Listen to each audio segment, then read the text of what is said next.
The BS Report is a free-flowing conversation that occasionally touches on mature subjects. First of all, This is the BS Report with Bill Simmons. it might be cool, I don't know. And if it's not, I don't care. The BS Report with Bill Simmons. Bill Simmons works for ESPN. He's also named the sports guy, and he writes a comical sports column. He must be a popular dude. The BS Report. It's got a real dirty sound, like a rusty steak knife cutting through a well-aged steak. Now. Here's Bill Simmons.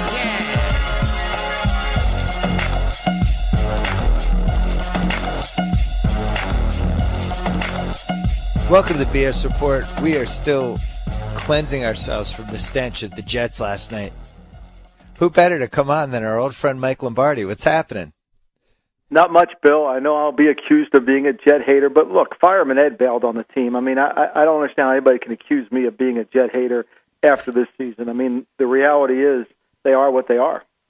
You always hear about when people, if a body's been in a house for like 2 weeks and you can't get the stench out of your nostrils. That's how I feel about Mark Sanchez's performance last night. It was really one for the ages. As I told Jacoby before, he looked great in the dressing and at the press conference afterwards. You know, he had that. Yeah. You know, he had that beard that I often wonder how you grow. That I can't really grow. That looks like you've shaved, but you haven't shaved, but it's perfect. Right. It's that Hollywood beard. I mean, it takes a lot to get that, and when you have that, you better put it on. Yeah, I think Mark. And look, if you had $8.25 million guaranteed next year with no offset language in it, and have to be payable upon 30 days if they cut you, you'd feel pretty comfortable too. Well, first of all, if the Tebow thing never happens, I think he's in a slightly better position to succeed. He still didn't really have anybody to throw to, but it really did seem like that Tebow thing. We all thought it might undermine him and was a terrible idea. It was a much worse idea than I think any of us anticipated. Will we ever see a team ever try anything like that again? I don't think so. I mean, one thing we learned about Tebow was even in Denver, it couldn't be part-time. It had to be all in or nothing. I mean, that's what you gained from that season last year. And there were benefits for going all in. It made your defense better. It made you run the ball more effectively. You had to win games 13-10. But going all in, there was also some negatives. But we saw that last year. And for the Jets, we also learned that being part-time, running in, and knowing he's going to carry the ball every time he gets it because he wants to prove to the world that he can make a play becomes more difficult. And so, I think this was bad in the planning stages. It's been bad in the execution stages. But I think you have to go back to after the season last year when they fired Brian Schottenheimer, even though they characterized it in their own unique way of not. I think you have to look back at what they decided to become offensively and see that for bringing Tony Sparano in, an offensive line coach who's really not called plays, that their passing game is a little bit not quite there. And I think even John Gruden, who's usually very happy and content on the games and sees positive in everything, was somewhat critical. Yeah. So now it looks like the 6th seed in the AFC. I guess Pittsburgh and Cincinnati are the two candidates, unless Baltimore just never wins another game. Which is possible. Yeah. Out of those three teams, any of them a threat? I feel like all three of them are a non-threat. Well, I think Pittsburgh's a threat because of Roethlisberger and his ability to make plays like he did in Dallas. When the game becomes a high school game like it did when he threw the ball to the tight end and Heath Miller, and I mean, the play lasted almost 9 seconds, and he came out with a touchdown pass. I mean, and Mike Wallace. I mean, they are a dangerous team. But part of the issue with the Steelers, and I've been really feeling like they'll turn it on, is they haven't been able to really rush the passer. And I think that's going to be the Achilles heel if they do get the 6th seed and they play against, say, let's New England, who control the football effectively, is if they can't rush and pressure New England, how do they stop them? Let me flip this around. Is it possible that we're just all overrating Pittsburgh? Like, think about it. Last year, they lose in Denver to Tebow, who now is even no longer a backup quarterback. They can't rush the passer, as you said. The coaching has been really shaky this year, especially like in big big picture decisions during the game. Secondary's messed up. Offensive line isn't very good. They can't block. They can't really run the ball. are we, like, at some point, Roethlisberger and the fact that he's come through in some big games can't overcome all of these things. Yeah, and I think I maybe I overplay the Roethlisberger element because and the receiver element with Antonio Brown and those guys. But I think what we've learned about the Steelers, perhaps we've also noticed about the Bears, is these older teams that are so close to the cap, that don't have a lot of depth, and because they're so close to the cap, Jets being another one, that they're built for about a 12-game season. And because there's no depth and because there's no cap room to acquire depth or have depth in the off-season planning, it becomes a problem after the 12th and 13th game of the season. And then all of a sudden, as injuries creep in and the older players who played well in September aren't playing as well in November and December, it becomes a real issue. And I feel like that's probably where I've overlooked Pittsburgh. I was cognizant of it on Chicago, but perhaps I overlooked it because of Roethlisberger at Pittsburgh. And the other thing we should mention with Pittsburgh, it does seem like there's a real disconnect between Roethlisberger and Todd Haley. No question. It's just come up too many times, and I thought they were terribly coached in that Dallas game. It was a really flat game. It was a game that if you missed it, if you never saw it, you would think, oh, that must have been a really good game. And it wasn't. It wasn't well played. It didn't have the energy of a really good game. It wasn't well coached at all on either side. And I don't know. Something seems off with that team. As a Pats fan, the Pats are going to be the 3 seed now. Baltimore, out of those 3 teams, is the team that scares me, not because they're playing well. I don't think they're a good team. I think they're a 500 team that got lucky in some games. But that's a team that at least will come into New England and be confident that they've had success in the past against the Patriots, which is, you have a confident veteran team with Ray Rice. They've come in there, they've beaten the Pats.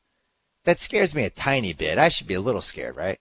Well, yeah. I mean, Baltimore's got mental toughness, but so does Pittsburgh. But really, when you look over the landscape of Pittsburgh's season, they've lost in Oakland. They lost in Tennessee. They have lost in Cleveland, understanding it was with Charlie Batch. So they've lost on the road at 3 places that really you would not say those teams are upper echelon NFL teams right now. So they have some road weariness, as does Baltimore. I mean, Baltimore goes down to Houston and gets flat out blown out before their bye week.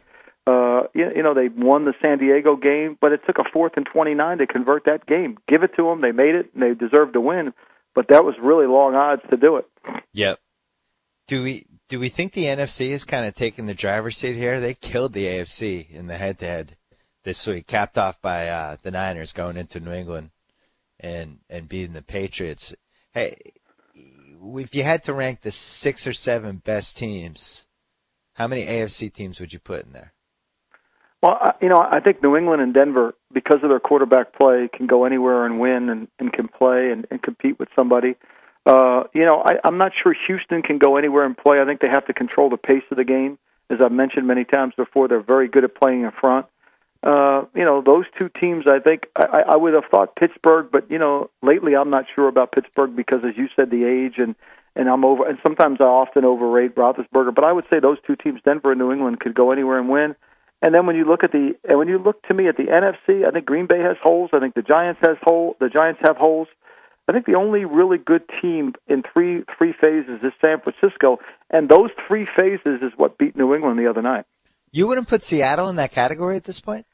Well, I think Seattle is a really good team, and I think they are a really good story, and I think they've played much better in the last month of the season. But if they lose Richard Sherman and they've lost Brown to their corner, I'm not sure they can overcome that, especially if they have to go on the road. But I think Seattle with Russell Wilson has been remarkable, and Marshawn Lynch, I think they've been outstanding, and I think they're a top team. But do I think they could? Do I think New England's better than them? Yeah, I kind of do. I do. Do I think Denver could beat them? Yeah, I do. What is the deal, Mr. Info Guy, with the Seattle defensive back situation? Well, Sherman's appeal is going to be on Friday. Now, whether they'll make a ruling right away and suspend him or he'll win the appeal, I don't know. I mean, those things are, that's like in the cone of silence. That's some court. Nobody really knows how the laws are ever read. Browner, I think he served 2 games. He'll be back for the playoffs. Right. And the way they play, look, they go into Buffalo, they dominate the game. They did exactly what they had to do. They won on the road. They've won 2 big games on the road. They beat Chicago and beat Buffalo. Credit them. And I think that's really been a huge positive step. But more than what they've done defensively, I think is the Russell Wilson element, where Darrell Bevell, who's involved with the University of Wisconsin head coaching job. Whether he's going to get that, I don't know. But Darrell Bevel, the offensive coordinator, has really taken this offense to another level, and they've really, Golden Tate's played much better. I mean, their offense is really kind of compensated for whatever deficiencies their defense might have had. So you've come around on Russell Wilson, because first month of the season you were very skeptical that he was going to be good. I really was, and I think Bevel has done a very good job, and Russell has done a very good job of understanding how teams want to play him, and then taking away what they do. I mean, I think he still has to get away, move in the pocket, but I think they've handled that very well, and they've given him the arsenal to be able to make those plays, see down the field, and make the throws. And I think he's gotten more comfortable. I think clearly his play, along with Luck's play, along with RG3 plays, have been the difference in those three teams really being in playoff hunt. Well, this was the big reason why I took the wild swing at the Seahawks making the Super Bowl. It was really a Russell Wilson pick. And to me, at the time, it was the test case of a theory that you and I have talked about this podcast for years and years, that the quarterback position isn't about talent as much as a lot of the other stuff that goes into playing that position. The talent is, I don't want to say it's secondary, but all of the things that he does is so much more important to that position than I think we realize year after year after year after year. Like, you always see these guys with cannon arms, or these, these athletic specimens, these combine guys. And this is a guy that's like a real leader who plays better when it matters, and was doing these things in college. And, at some point, aren't scouts going to have to change the way they think a little bit? How does this guy go to the third round? Well, height is a problem. But we've seen that a million times, though, Mike. Like, that shouldn't be a reason you cross somebody off. Well, I don't think, third round was, I think there was a lot of teams that wanted to pick the guy. Whether it was the third round is too late, I don't know. But this is what I do know. I do know that his personality and his ability to take that leadership and inflect it into the team is what separates the good from the great. And that's what Brady does, that's what Peyton Manning does, and that's what Andrew Luck has done this year, and that's what RG3 has done this year. And that's not what Christian Ponder's been able to do. That's not what Jake Locker's been able to do. And that's really, almost to agree, not quite what Andy Dalton's been able to do, even though he's tried to do it. Now, for this year's rookies, I don't think Brandon Whedon's personality has been inflicted into the Cleveland Browns football team yet either. So I think that's really what he's done. And, going in the third round, I think that for all the times that we could overlook the height, there are the guys that come in the league that haven't been able to overcome the height. Wilson has. Mm. I love the way they use him too. It's a nice match of kind of knowing what your limitations and strengths are of a quarterback, the way he's coached, just everything. And I felt the same way about San Francisco on Sunday night. I thought that was one of the best coach games I've seen all season. I mean, maybe some of the stuff they did in the second half when they had the big lead, they went to zone and kind of let Brady get into a rhythm. Didn't totally agree with that, but just everything they did, they're so polished. Their special teams are so good. Like, they take chances at the right time. They've already figured out how to use Kaepernick. I thought he was terrifying in that game. And just, thinking of Alex Smith being in that game versus Kaepernick, it's no contest. Every time Kaepernick went back to pass, I was petrified. He's the big X factor right now for the playoffs, right? No question. I mean, and that's why they made the move, because he's like Randall Cunningham. I mean, he goes back there, and you don't know if he's going to take off and run for 50 or if he's going to throw it for 70. And his accuracy has always, coming out of college, has been suspect. They've been able to fix some of that. And the way they utilize the offense, it's very difficult, the way they utilize their personnel. They're in two tight ends. They're in these jumbo formations. And the way they allowed him to really control the pace of the game and give him the right reads and really make the game easy for him. I mean, look, they've done a great job of coaching the quarterback there. Whether it's Kaepernick or whether it's Smith, they put them in the right position. And when you get lured into thinking that they're going to just run the ball all the time is when they take their shots. I mean, he throws it up the field. That they did in that game, which to me was classic, and the Patriots knew it was coming. The Patriots knew they were going to get some form of fake in the kicking game. They got it. They knew they were going to have to play really well in the kicking game. They didn't. The Patriots knew they were going to have to stop the big play. They didn't. The Patriots knew they were going to have to force them into some third and longs. It wasn't until the third quarter that they really did it. And the Patriots knew they were going to have to win against man-to-man coverage, which wasn't until the second half when they did. So it was right there, and I think for the Patriots, they knew what was coming, and they still couldn't stop it. Yeah, and once again with the Patriots, you see the kick returner on the other team making a big play, and the Pats with kickoff returns it's been something over the years that they've just kind of discounted. With the punt returns this year, Edelman was actually doing pretty well. Now that Welker's back there, which is not ideal, but I thought special teams was the difference in that fourth quarter. Andy Lee had those two monster punts and that one kick return, and those were the three biggest plays of that quarter. And that's the way the Niners have always played. They control field position. They are able to say to you, look, you're going to have to play on a long field because we're so good on defense. You can't string together 10 and 12 play drives. And that's what the first quarter was about. They said to the Patriots, look, we're not going to give you any big plays. You're not going to take any chances up the field. You're not going to murk the ball down the field on us and get the ball in the end zone. And it wasn't until the second half when the Patriots did take some chances. And I think they did. They beat some man coverage. And I think as a Patriot fan, I think the Patriot fans take away from that is Brady threw the ball down the field. Brandon Lloyd was a factor. And that now the Patriots used to be in a game like that when the Jets came in and played them that way, the Patriots had their tail between their legs and couldn't come back. We've seen that before in the playoffs. And now I think the Patriots have uncovered that, and they scored 31, 34 points, whatever they did. I think they're more ready for it, and I think when they get Gronkowski back, they'll be even better suited. Yeah, I was really worried about this game, and I texted you. I picked the Niners in my column, and I just think it's a 3. That spread should always be 3 when those two teams play. They're too close, and also I was really worried about the speed of the Niners. Watching it, I thought the Pats, it took them a full quarter just to adjust. Yeah. And that's how you know the Niners are good, because they were playing at a level that the Patriots they weren't prepared for it. It wasn't like they were flat. It was just the Niners were all over the place, and coming off that Houston game last week and some of the other games they've played, I felt like it took about a quarter and a half for the Patriots just to catch up with that speed. You agree? I agree completely. I think the two things in my career that have always taken me, that I'll always remember, is the 2000 Baltimore defense.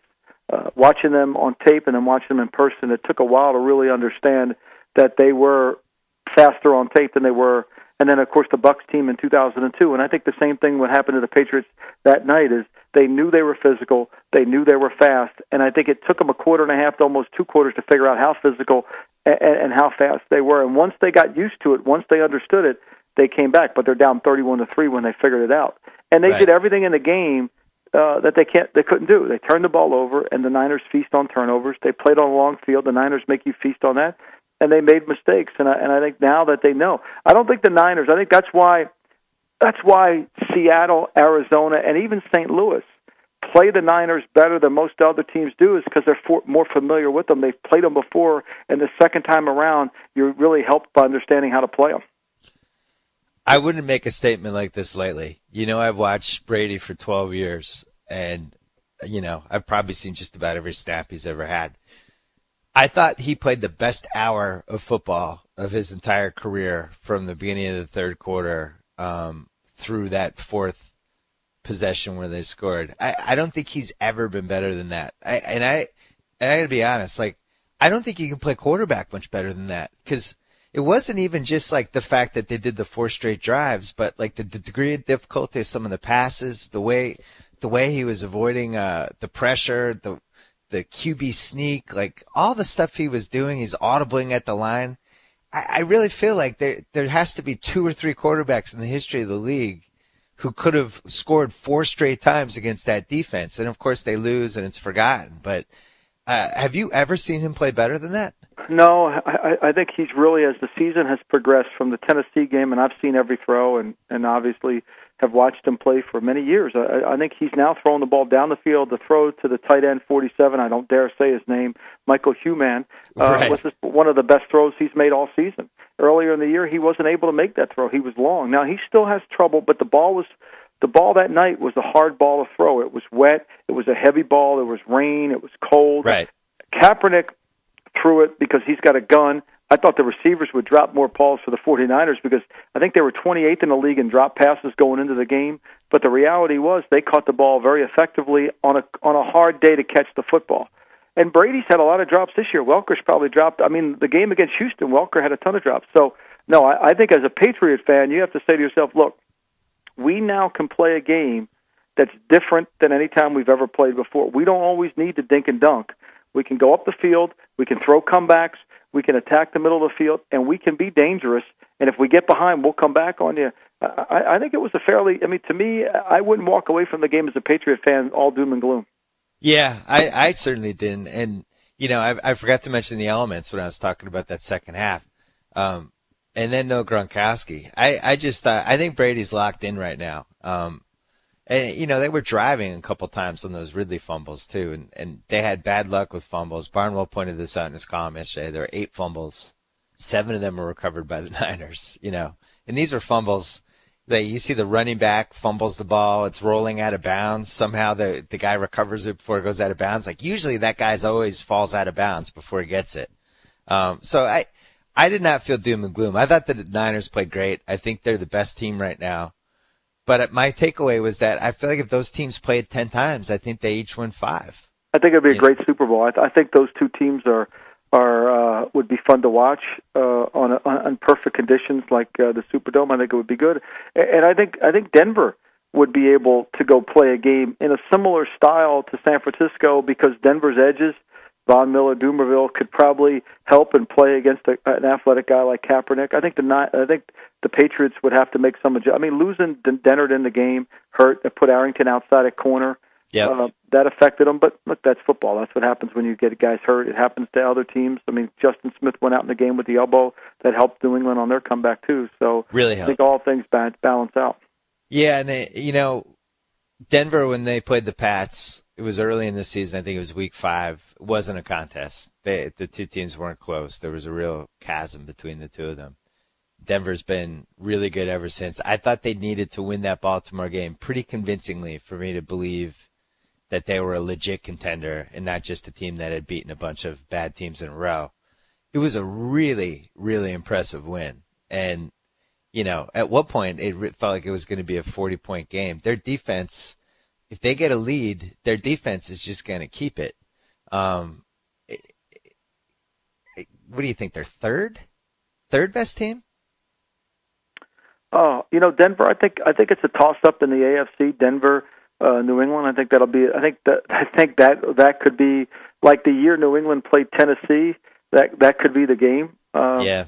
In the divisional game, that's really the best game of the playoffs, and that whoever wins that game will probably go to the Super Bowl. I think that's the way it is. And that's I think Tom Brady could go to Denver and win, and I think Peyton Manning can come into Foxborough and win. So now I'm not dismissing Houston whatsoever, but I do get the sense that if Houston has to play from behind in either game, now they're 7-5 in the first quarter against the Broncos in the lead, and I think they went into halftime 21 to 12 or something like that. I think when Houston plays from in front against anybody, they're much better. But injuries have affected Houston. Without Cushing, that hurts them. Without Brooks Reed, I think that hurts them. Even Marcellus has played well, but I think their secondary gets exposed. And I don't think you can play cover one as much as the Texans do, like they did against Tom Brady, against Denver, and against New England, and think you're going to be able to win the game completely. Yeah, you can throw on them. I don't think they have a lot of options if they're behind, as you said. It's basically just Andre Johnson and a bunch of nobodies. Foster, I don't feel like, we were talking about this on Sunday, we were all watching the games. Foster doesn't seem the same as he did earlier in the year. I think he's taken a lot of hits. He's on pace for close to 400 carries, but just doesn't seem like he has the same burst that he had once upon a time. It's interesting, like you have them as a 1 seed, and you have Atlanta as a 1 seed, and I can't remember, I'm sure it's happened, I just don't remember. I can't remember anything anymore, but I can't remember 2 1 seeds that I felt less confident about. Is anybody scared of going into Houston or Atlanta and playing those teams in the playoffs? No.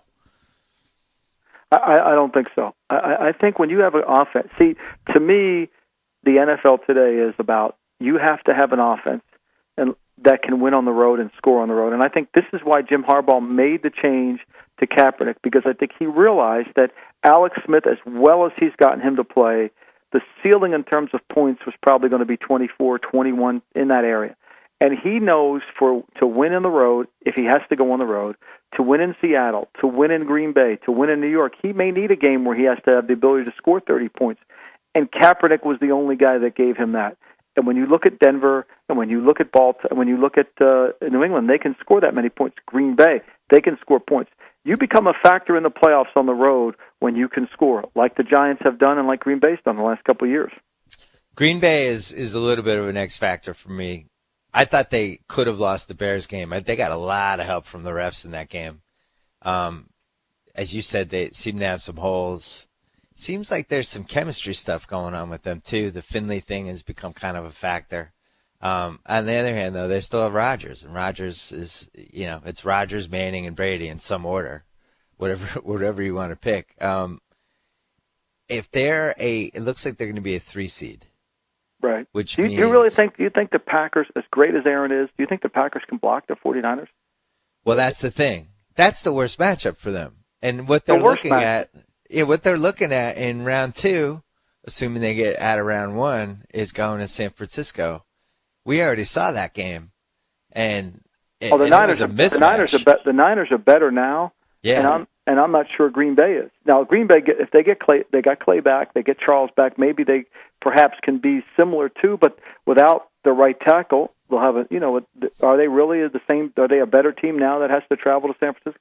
I think that's a matchup. I think for Green Bay, you want to be able to have to play the Giants or the 49ers to get to the Super Bowl just one time. You want to beat somebody else along the way. I don't know how it would configure, but if you think you're going to beat San Francisco and New York and get to the Super Bowl, win those 2 games in a row, I think it would be rather difficult.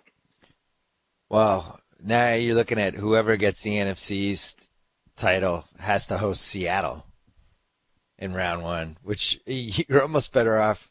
Would you rather host Seattle in round 1, or would you rather be the 6th seed and go to Green Bay?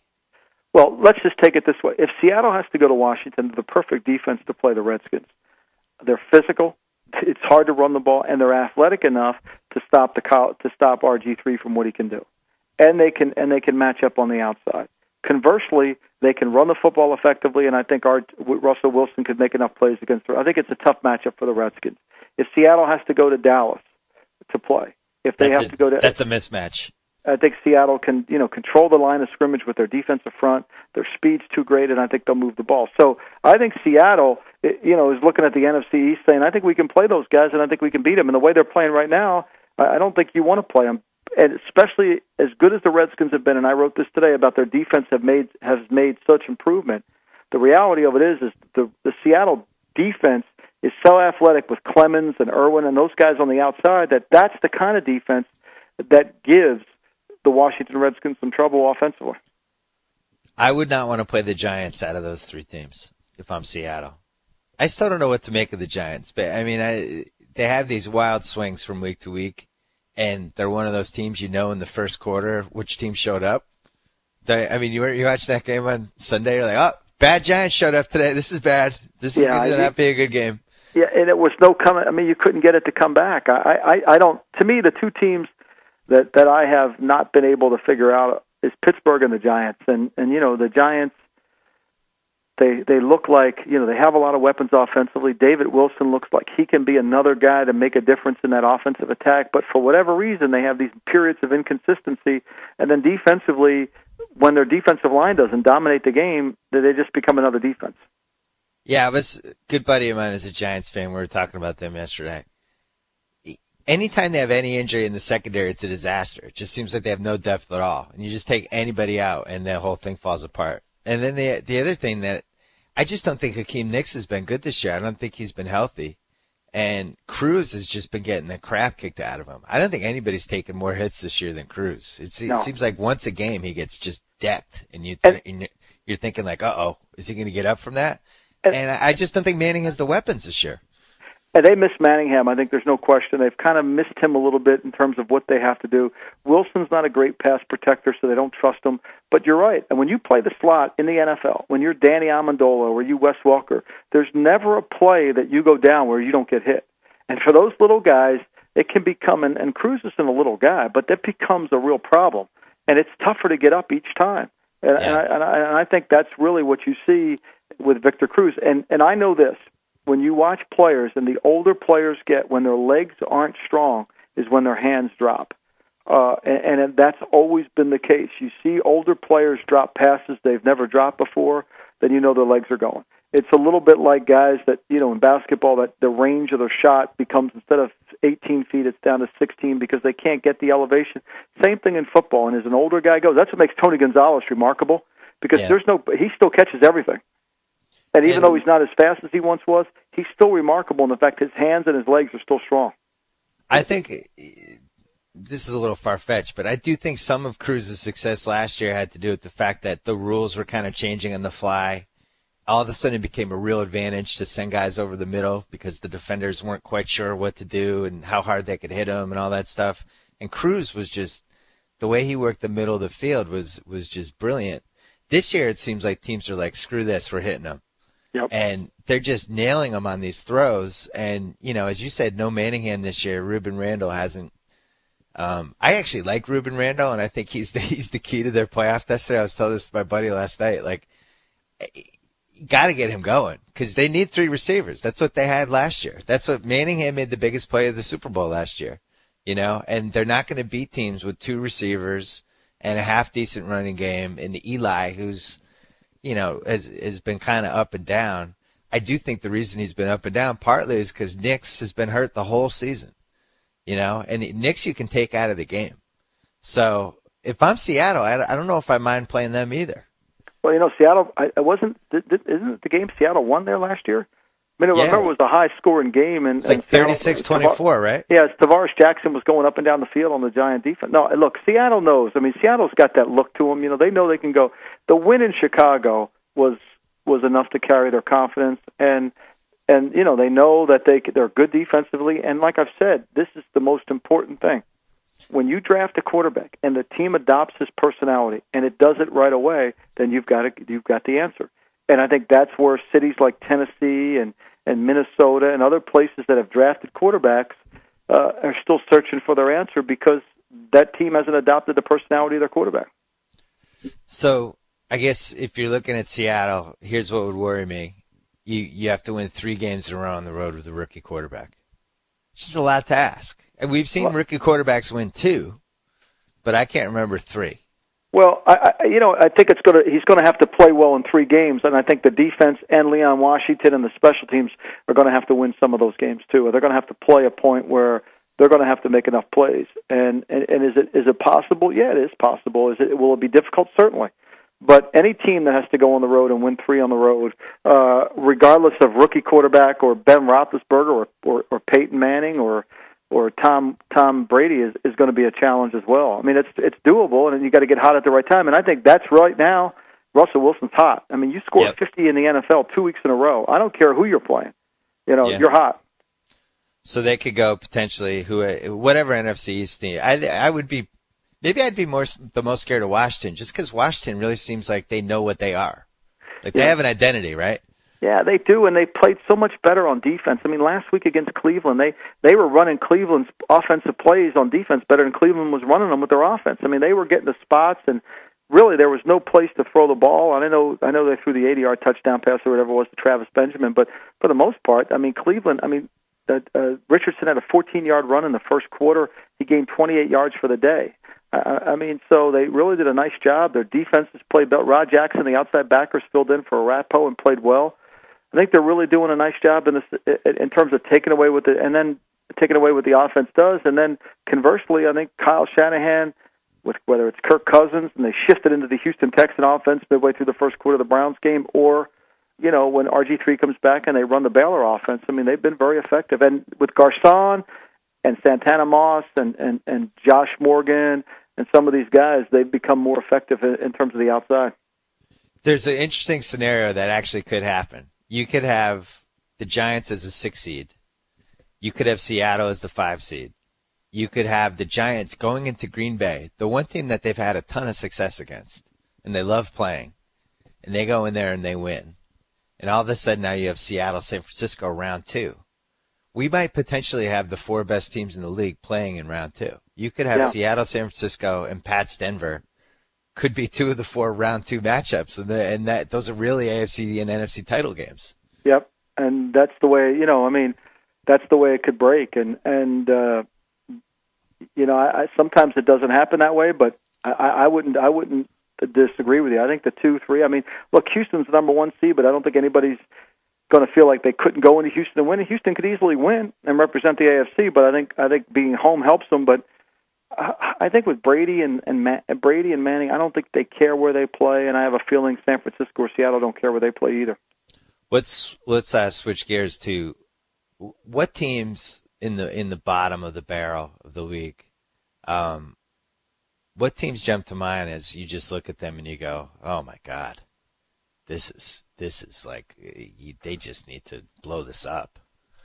Well, I mean, look, Jacksonville needs an infusion of talent. There's no question. I mean, Jason Babin comes in there and he's given them a pass rush, something they don't think they've had. He's made some plays for them. Their offensive line, they've had injuries. I mean, Houston needs a huge influx of talent, and it starts with the quarterback position. I think when you look at them and you look at Kansas City, I mean, Kansas City needs, they have some nice pieces defensively, whether it's, Derek Johnson, whether it's Tamba Hali. Eric Berry hasn't played as well this year as he has in the past, but, they have some pieces, but they need infusion of talent as well. They have no receivers. I mean, they lost Dwayne Bowe, and they can't even, I mean, it took them can you imagine it took them to the third quarter against the Raiders to get a first down? I mean, really? Right. The Raiders. There was at the 6-minute mark left in the third quarter, their longest play was 7 yards. The Raiders. They showed that graphic. I know, it was amazing. I mean, the Raiders. Are the Raiders? The Raiders are like the Jets in the sense that their bad cap management the last few years has put them in such disarray that it's going to be very difficult to get out of. And like the Jets, they haven't hit with some draft picks when they have had opportunities that their talent level has been low, and it's not going to be an easy climb out of it. I mean, look, the Raiders have had guaranteed money going to players that probably aren't worth it because they were in that desperation mode, whether it's Carson Palmer, whether it's signing a punter and a kicker to record contracts, whatever it is. I mean, they're going to have to dig out of a hole, and it's going to take some time. NFC, anybody jumping out at you?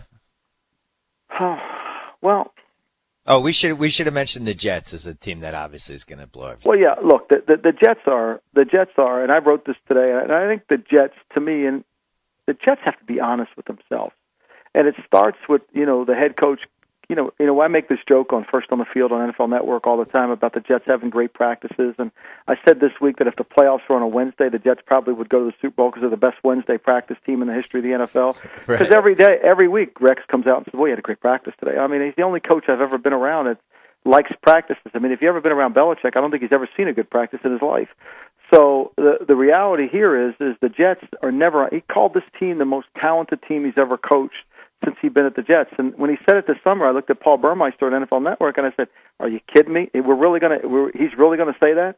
And they're not honest with themselves. They're not honest in what they believe, and therefore they can't make any decisions moving forward. And I know Jet fans think I have this against the Jets. I don't. I think if you objectively look, they're not honest about their football team. Sean Green, and I said it 2 years ago, wasn't a blue chip running back. Dusty Keller's a nice receiving tight end, but they don't block anybody on the perimeter. They can't. They have so many holes within their framework of their team, and it's by their cap. They've gotten into this guaranteed contract mold where they can't get rid of players. I mean, they're going to play a middle linebacker. David Harris is going to be a huge deal. Next year, you can't get rid of him. The defensive tackle who they signed to a 3-year contract. I mean, these are guys that are run-down players in a league where you have to stop the pass. It just didn't make any sense to me. And we should have mentioned San Diego is another team that's going to blow things up. Yeah, and right. San Diego also has a talent problem, too. I mean, it starts with their offensive line. Look, Phillip Rivers has taken a pounding. Now, whether he can be recovered and he can come back, I don't know. I really don't, because he's played poorly all season. He really hasn't got the confidence in his offensive line, and he has no left tackle. When they lost Marcus McNeil, they went in the tank, and then they found Jared Gator on the waiver wire. He gave him a few games. They signed him into a contract, and now he's hurt again. They've got a lot of repairing to do in the receiving core. I mean, San Diego is a team where you go in there, you're going to need to really fix the problem in terms of the offensive line. But they have a nice young defensive line, and I think that's at least a start. And he's another one that the team has taken on his personality. And his personality is just, I need a vacation. This is body language. The NFC is interesting. You wouldn't really say anybody needs to blow anything up in the NFC except for maybe the Detroit Lions, who I think are officially in a free fall. I don't know. I don't think Schwartz comes back now. Do you have a feel on that? I would find it. I mean, I can't imagine that they don't bring them back. I mean, they've had this year has been they haven't handled success. Now, do you fire a coach for not handling success? I don't think so. But I think there has to be some changes made, and I think there has to be a mandate of how those changes are going to be made. I think there has to be, you're going to have to change the locker room. You can't just say next year everything's going to be okay. I think you're going to have to send a message to the locker room, and you're going to have to reinvent yourself. And I think that's what Detroit's got to do. And it's got to start immediately when the season ends. I mean, you can't tolerate it. There's got to be a firmer grip on what they need to do, and it starts with what kind of players are they going to bring into the organization. So I think you got to give them a chance to repair it, because whether or not you think it can turn around, which I think it can, because when you have the quarterback, you always have a chance to turn it around, but they need to fix these problems. Last question. Your name's been bandied about. We always joke about this in the BS report, but now there's like real news surrounding you. I mean, I get emailed about this all the time. You've been rumored to be taking over Cleveland. There's going to be a bunch of other GM jobs opening up. Is there anything you can tell us?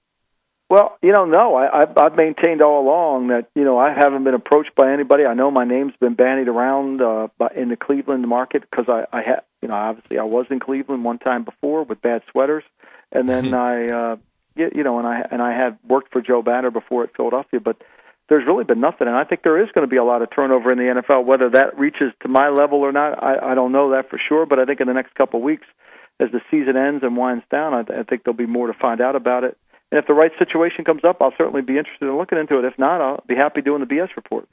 So do I get my own office when this happens, or what does the VP of Common Sense get? You know how Alfred had that phone right to Commissioner Gordon? That's exactly what you get. You get that right there, your own office, whatever you want, certainly. So I get some sort of high-tech Skype hookup that I'm on command 24 hours just when you need to throw stuff at me. Yeah, better than the Homeland Skype on a BlackBerry, which I wasn't buying when he was in the vice president's office. Better than that one, but you'll get something similar to that, yes. You weren't buying that he had such great reception in the vice president's house? No, I'm not buying that, nor was I buying that he could just roam around the vice president's house. I mean, can you imagine that? I mean, there's so much I can't buy about that, but that's a whole other podcast. I mean, yes. I mean, sometimes I think they've taken way too many liberties at how stupid they really think we are. I agree with you. Well, keep us in the loop for I always enjoy when your name gets bandied about. Good times. It's fun. I also think there's going to be a lot of jobs open up, and I think there's some fan bases that I can't remember this many fan bases who are just totally disgusted with their teams. Well, you know why? And I think here's what happens. When you see Indianapolis win they win 2 games last year and they turn around and win 9 this year. Yeah. I think this idea that just let us build it and we'll turn it around is when things like that happen, people are like, whoa. I mean, Atlanta, Mike Smith goes in there, Thomas Dimitroff, they turned that team around in 1 year and they won all those games. I think there's been enough instant success that people, if you don't give them instant success, they're desperate and they want to try to find it. And I think that's part of the problem. The other issue is, look, the collective bargaining agreement, we got labor peace for the next 8 years. Owners want success. I mean, owners want to be able to have their team relevant. But I do know this. I think the league, when you study the league closely, I think there is a huge difference between the really good teams and the average teams. And I think sometimes in the media, when a good team beats another not-so-good team, we think they're a playoff team, when really there's like a category. There's a velvet rope theory in the NFL, and there's only a few teams in that velvet rope area, and there's a lot of them that are just trying to get in there. I like the velvet rope theory. Yeah. It's a good one. You haven't unleashed that on the podcast. No, I haven't. It's true, though, but there really is, and I think that's what happens. And so when teams go on these 3-game winning streaks or 4-game winning streaks against some bad teams, you immediately come to the conclusion that your good team is better than it really is, when the reality of it is it's not. And if you've had a year of, say you're playing a lot of teams from the AFC South and the AFC West, I mean, you can get, like, let's take the Jets, for example. They're on a 2-game win streak. They've beaten Arizona and Jacksonville. I mean, is that really a win streak? No. I mean, and so, but that's the velvet rope theory. I mean, now all of a sudden you want to put them in the same conversation as the the Houston Texans or the 49ers? No, you don't. They're not even there. There's a lot of just good teams, and so when some of the lesser good teams play the good teams, we tend to think that they're playoff teams, and they're not. You know who never ends up behind the velvet rope? Who's that? Teams that employ Fred Palermo's menu theory. There's no question they don't. You got to figure out a way to tie in all your different theories into one larger giant theory. Yeah, well, you see it all the time. I mean, these teams that do everything and they do nothing. I mean, Washington runs the same plays fairly much all the time. Yeah, they run. And look, let me say this to you too: the 49ers, for all the diversity within their offense and all the things that they do with Colin Kaepernick, when you really boil it down, they're the French Laundry. They have 6 things on their menu. They are. They're the French Laundry. Kaepernick's got that huge Rolodex of things and all that. And at the core element, he's going to run inside, outside zone. He's going to run play action fast. He's going to throw it up the field. Now, all those things on a card are just window dressing so you can confuse everybody. But the reality of it is he's the French Laundry. When I spent 5 hours with Russell a couple weeks ago, Bill Russell, not Russell Wilson. We were talking about how the Celtics only had 7 plays and how simple they kept it.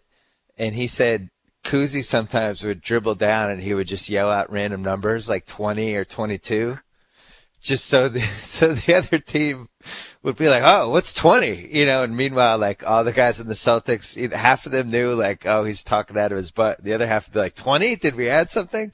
But they basically ran 7 plays for Russell's entire career. That's all they had. It's 7 plays. And this whole notion that, a team, an offensive team or a defensive team without tendencies is not a good team. And you have to have tendencies. You have to know what the other team's expecting. And that's when you're really a good team, and was when you can execute it. Because remember, the playoffs are about this. The playoffs, you have to be able to throw the ball down the field effectively when the other team knows you're going to throw it. You have to be able to run the ball effectively when the other team knows you have to run it. And when you can execute in those 2 situations, you're a legitimate playoff team. Yeah, I agree.